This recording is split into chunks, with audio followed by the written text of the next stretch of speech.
All right, welcome to the second part where we're going to go in more detail on how to set up your gaming device. So as I mentioned previously, step one is connect your device. So you need to make sure they're using an ultra high speed premium HDMI cable capable of 48 gigabytes per second. All the ports on all four HDMI ports on your LG TV, assuming you're using a C or G series, should be capable of handling 48 gigabytes per second. So it doesn't matter which one you connect it to. The B4 series apparently will also support 48 gigabytes per second on all four of its ports.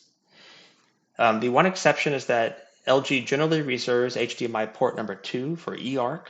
So if you are using an external audio device and you want to take advantage of eARC, you would want to connect that device to your HDMI port 2 and connect your gaming device to ports 1, 3, or 4.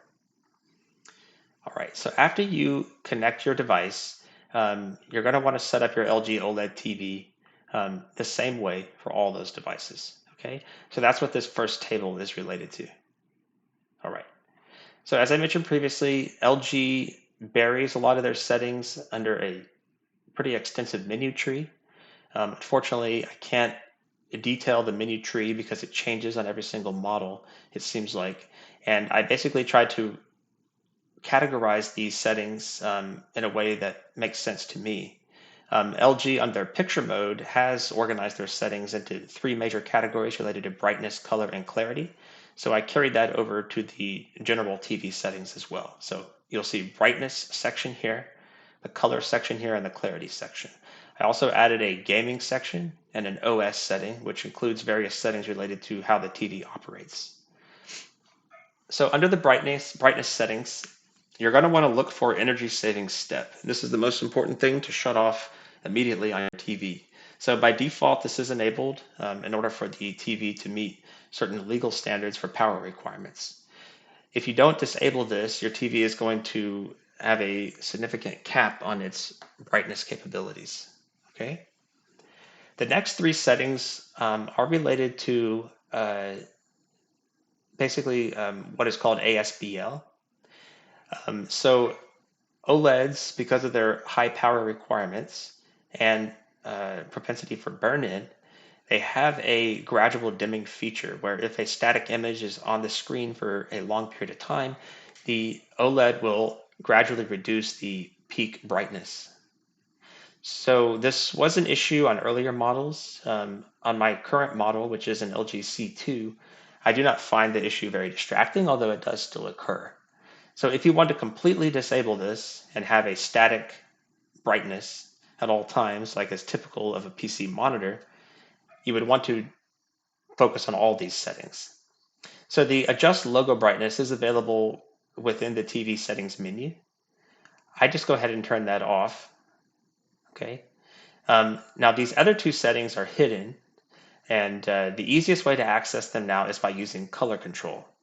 Okay, and I will go through that when I make a video on color control. But basically, you're going to need to access the service menu on the TV, and you're going to want to look for this setting that's called Enable GSR, and another setting that's called Enable TPC.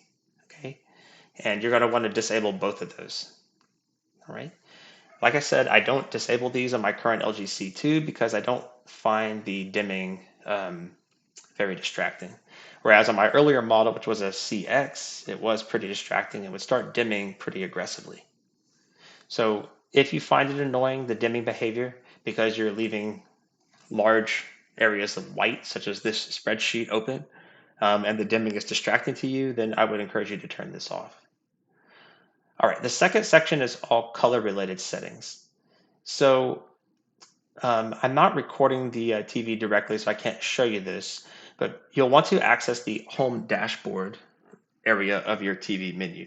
So the easiest way to do that is just hold the home button on your remote, and then you're going to want to look for your HDMI input icons there, and you're going to want to change the input icon for all your devices to a PC.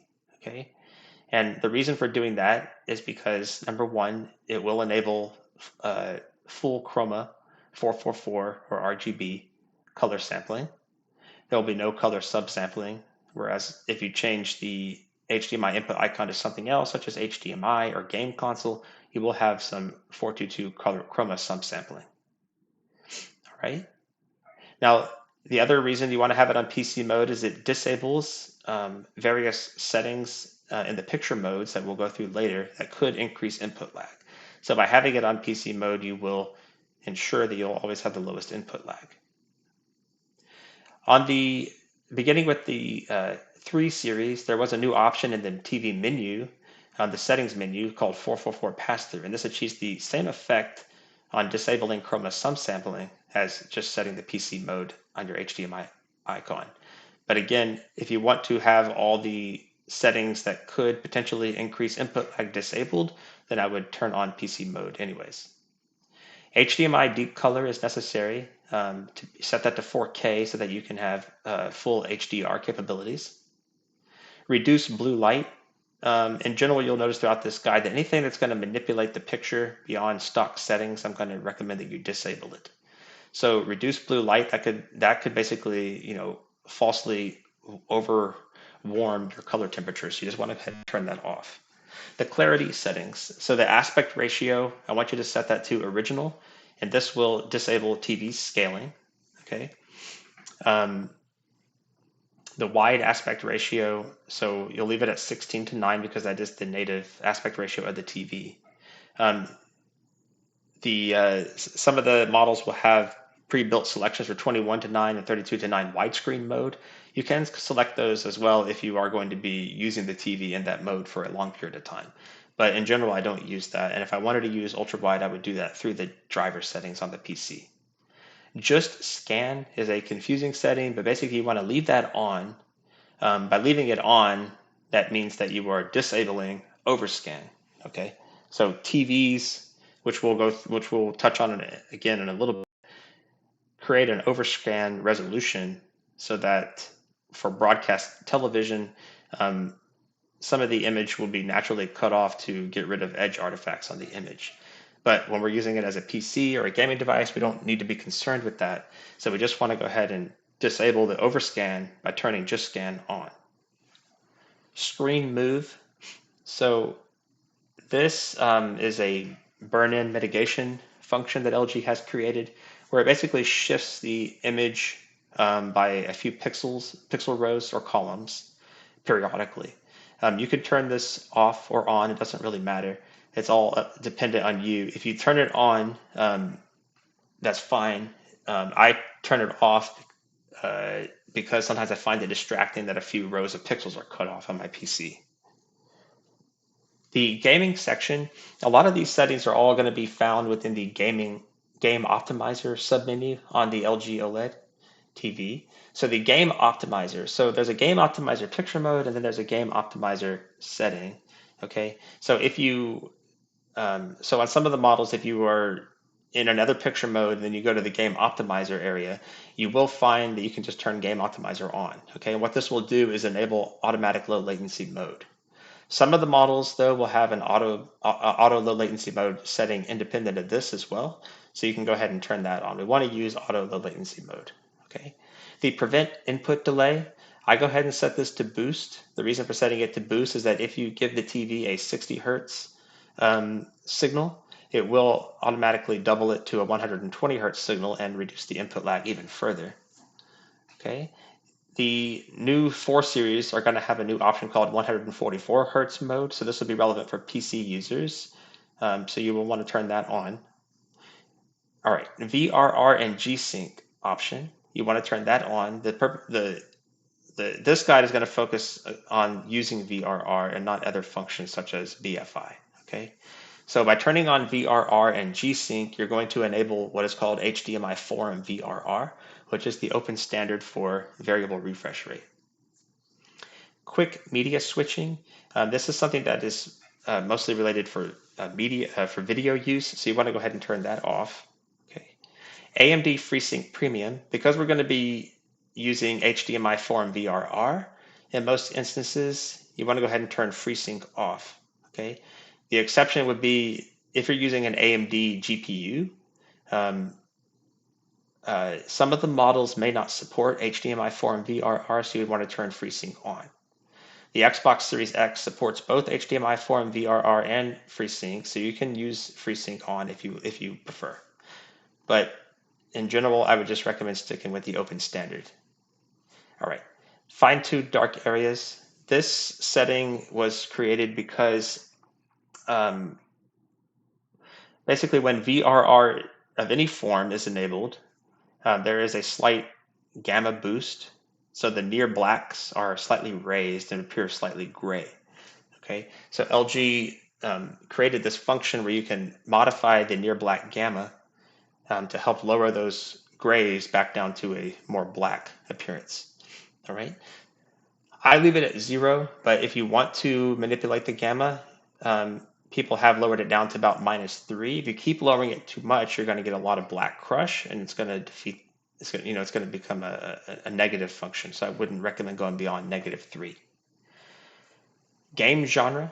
So these are various functions that seem to manipulate the gamma curve.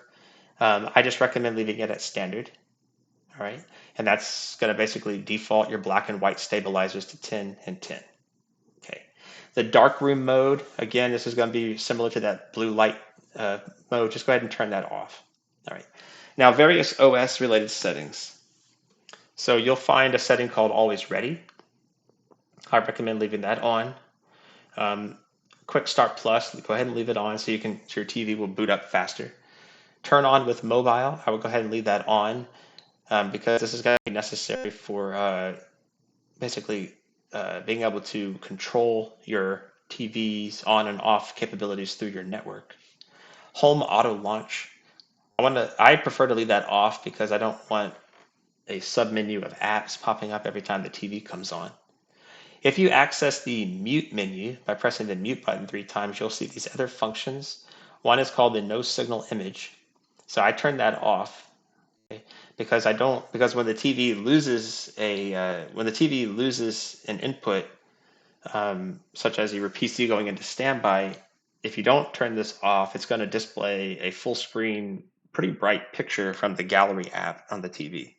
But if you turn this off, it'll just basically rotate some text saying there's no input signal. Similarly, yeah, when you turn the TV off, you want this show LG logo when turning off. You want to turn that off. Otherwise, every time you turn your TV off, it's going to pop up this huge LG logo, and you don't want to see that. Or at least I don't. All right, step 2 is going to be related to the launching your games, and we'll go through that in the next video.